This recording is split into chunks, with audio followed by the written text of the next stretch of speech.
Welcome back to Callahan's Garage. My name's Callahan, and today we are installing our new heater channels into David's Beetle. We're going to get both sides all wrapped up step by step, and I'm going to show you guys how to do it. Hey, I'm Callahan. Welcome to Callahan's Garage.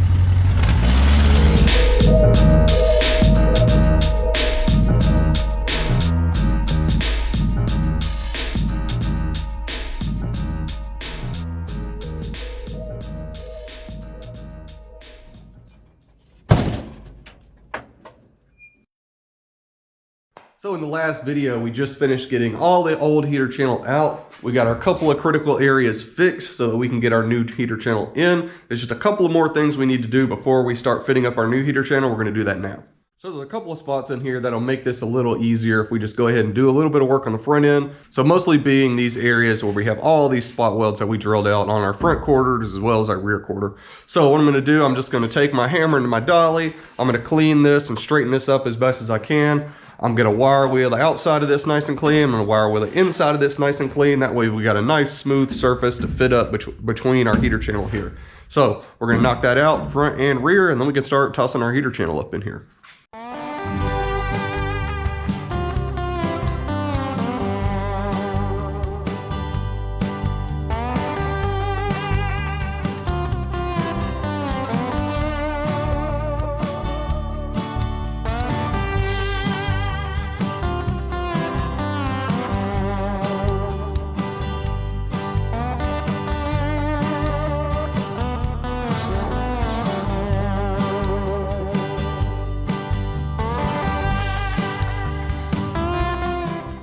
Okay, so we've got everything cleaned up. So I've just taken my wire wheel and I've cleaned off everything as best as I can. Anywhere that I couldn't get with a wire wheel, I took a wire brush, take a scraper, take whatever you got. And we basically, every mating surface, anywhere we're gonna have a plug weld surface, we're gonna have metal against metal. We wanna get all of that cleaned up from any scale or old surface rust or, old seam sealer or old paint or anything.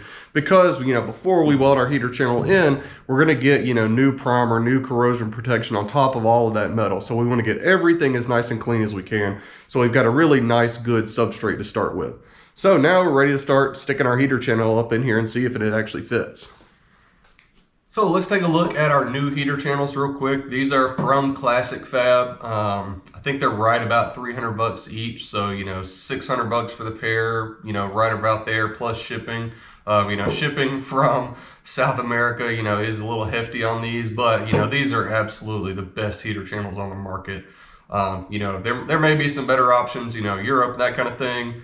But, as far as I'm concerned, I've used several sets of these and they fit, pretty much perfectly straight out of the box. They're about as good as they get. We've got brand new tack strip for our carpet. Nice solid heater tube all the way through. We've even got our little guide channel for our wiring harness on this particular year model. We've got our guides for our heat flaps and everything. Like I said, these are about as good as it gets. We've got really nice nut inserts for our running boards, as well as for our floor pan on the bottom side, just really high quality pieces, the correct gauge metal, really clean stamping and fit up and everything. So, if you're in the market for heater channels, this is really your best bet. There are other options, there are generic, the black Clocker Home or whatever, just generic fit, all year model heater channels. Those are okay, I've used them before, but Classic Fab, they offer the correct heater channels for specific years and everything. So, you can really make sure that you're getting the absolute correct sheet metal, for your particular car. So we've got our new channel. Let's stick it up in here and see how it's gonna fit. There's a couple of key things to think and keep in mind when you're getting this up in here. The main thing is, does our front edge fit up correctly? Does our back edge fit up correctly? And are we fitting up correctly to our pillars? Without further ado,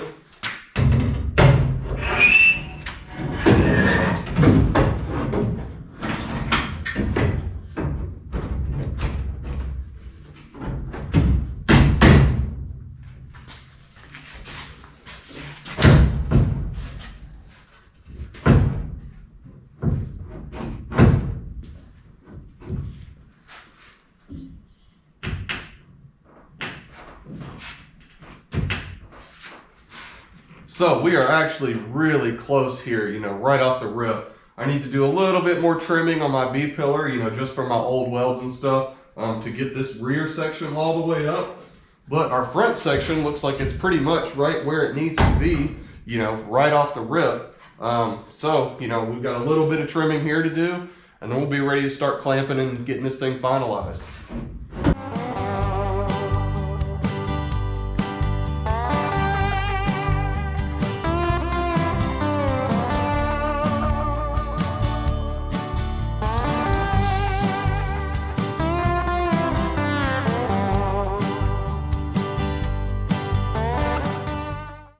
So we've got our heater channel pretty much locked in place where we need it to be. You can see I've just got the front end just clamped up in here. You can do the same thing with the back end. Just put you a big vice grip or, you know, something, a big clamp to hold it in place. But, you know, this is where the rotisserie really comes in handy. So like you can see on the rear, I just got my piece up here. This piece bolts into the bottom of my heater channel, you know, exactly into one of our pan bolt holes. So same thing with the front. I can just take this guy, slide it in, and that's going to bolt up into the bottom of my heater channel. It's going to locate this heater channel exactly where it needs to be. So, you know, really beneficial. You know, you probably don't have the rotisserie, but if you do, certainly helps to, you know, get everything exactly where you want it to be. Because, you know, this is built off of the original car. We know that everything is, if it bolts up, we know that it's where it needs to be. So next thing, we're just going to confirm that everything is exactly where it needs to be. We'll take our heater channel back out, and then we can prep the rest of our metal to install our heater channel. So as far as our prep, we need to put corrosion protection on everything. So like I said before, you know, any mating surface, anywhere we're going to have metal up against metal, we want some kind of corrosion protection on it. So whether it's a weld through primer, an edge primer, an epoxy primer, you know, whatever, we just want something, you know, protecting that bare metal. So we're going to do that. Front side, back side, inside, outside, we're going to get corrosion protection everywhere we can, and then we'll be ready to do our final fit up and start welding this thing in. Also, keep in mind, you know, these classic fab panels, they come with this pretty good, you know, green E-coat on them. But, you know, everywhere that we're going to do a spot weld, we do want to grind that little spot clean. So what I'm going to do is I'll just come in here and I'll mark every single one of these, and that way I can come back and grind just a little bit of that E-coat off so we get really good penetration, you know, down into that metal.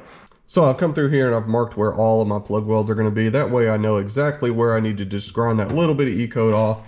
And then up here on my firewall as well, we're going to have a series of plug welds that we need to make up here that are going to weld into that front flange on our heater channel.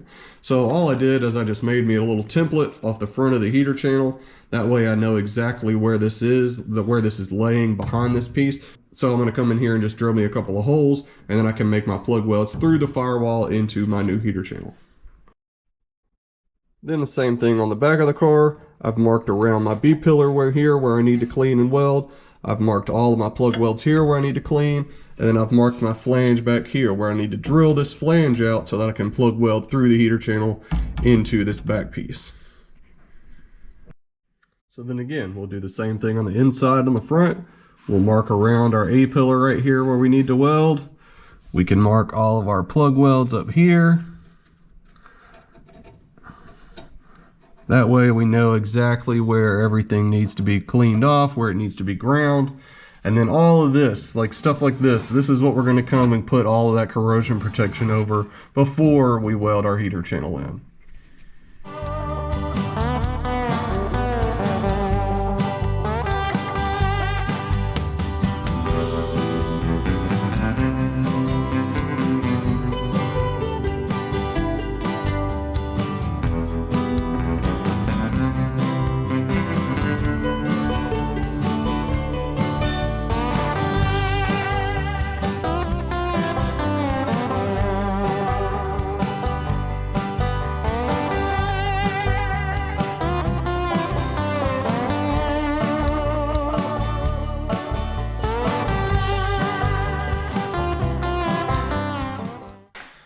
Okay, so we got our final fit up on our heater channel here. We've got everything cleaned and prepped and painted and ready to go. I've got everything bolted and clamped here in place, so we're ready to start welding this thing in. And as you can see, I've just got a few clamps here and there. And basically what I'm going to do is I'm just going to start, picking spots, and I'm just going to jump around and weld it and make sure that everything's staying, nice and cool, nothing's getting too hot. And we'll just keep working our way around this thing until the whole heater channel's stuck in. And there are a few spots that we're going to have to come back and readdress, so like the bottom of the B-pillar right here in the corner, rusted out just a little bit. Some of that scale and stuff broke loose like we talked about before. So we got a few little pinholes. We'll make a little patch for here. Same thing on the bottom of the A-pillar. Some of that just deteriorated away, as we were working on it. So we'll have to make a little patch there, but no big deal. We'll get most of this all buttoned up.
Okay, well, it's been a few days. My day job is really interfering with me getting this thing finished up, but we've got all the welding wrapped up on this side of the car. So let's kind of recap, where we've got welds and all of this thing. So we have a seam weld across the bottom of the back side of the heater channel. We've got our series of plug welds down, the inside and the outside of the rear section of our heater channel. We've got a seam weld all the way around the B-pillar. You can see my little patch I had to do here. Then we've got another seam weld all the way around our A-pillar, and our plug welds all the way down the front quarter. And then also we've got a couple of more plug welds on the very front of the heater channel, on the inside and on the front side of the firewall. So make sure you don't miss any of the welds. We want to get this thing totally stuck in here as best we can. So the next thing we've got to do is we're going to get all of this cleaned up and ground down smooth.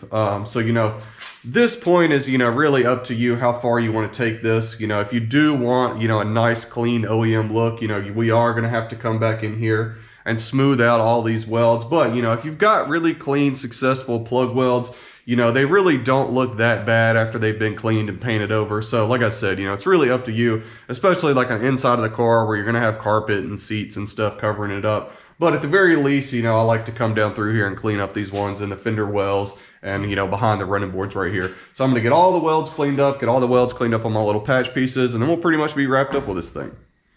And then one other thing we want to keep in mind, when we're grinding these plug welds smooth, a lot of times this metal won't be perfectly flat where we did those plug welds. It'll warp a little bit, and that's okay. But, if that happens, just keep in mind, you really don't want to grind these welds too far. It is really easy to just sit here and grind on these things until you see that weld totally disappear. And a lot of times if you do that, you know, you will have ground that sheet metal very thin, and we'll have very little meat left holding that plug weld into our sheet metal. You know, so if these aren't perfectly flat, you know, just be mindful, be careful when you're grinding these so that you don't grind too far. And then even if this is, you know, really nice and smooth and flat still, you know, you can very easily dig a low spot, you know, with your grinder grinding these plug welds off. So just be as careful as you can. Try to get them, you know, as nice and flat as you can without grinding too much. So what I like to do is I just like to use my angle grinder, you know, with a decent flap disc on it, to come down through here and just kind of knock the tops off of all of the welds. And then I'll come back with like my die grinder, you know, with just a little roll lock disc, or my finger sander here, and I'll get them really nice and cleaned up and smooth, and then come back again over that with like a roll lock Scotch-Brite and get it all cleaned up and, you know, really nice and smooth.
Okay, so we got this all wrapped up. So we got our front firewall section here patched up.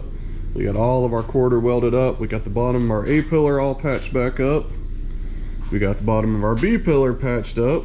All this welded, and then we have a little seam weld here, and then across the bottom. And then we got all the plug welds on the inside wrapped up too. So everything's cleaned up, everything's done. And on the inside, we got our plug welds up front done and cleaned up. We got our seam weld all the way around our A pillar here. We've got our other seam weld all around our B pillar, and then our handful of plug welds back here. Got those done and cleaned up. And again, remember, this spot we'll do later on. Once I get both the heater channels in, we'll come back and I'll do a video on fixing these spots and those front spots as well. Alright folks, so that's going to wrap it up for our heater channel install. We've got everything on this side totally finished up and cleaned up and ground and good to go.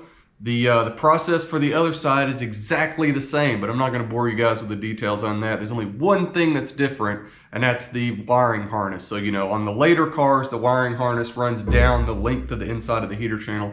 So just make sure you pull that wiring harness out of the way before you go chopping through there with your Sawzall and cut your wiring harness in half. But other than that, you know, the driver's side is exactly the same process. I'm going to get that knocked out, and then we'll have a few more little repairs that we've got to wrap up on this thing.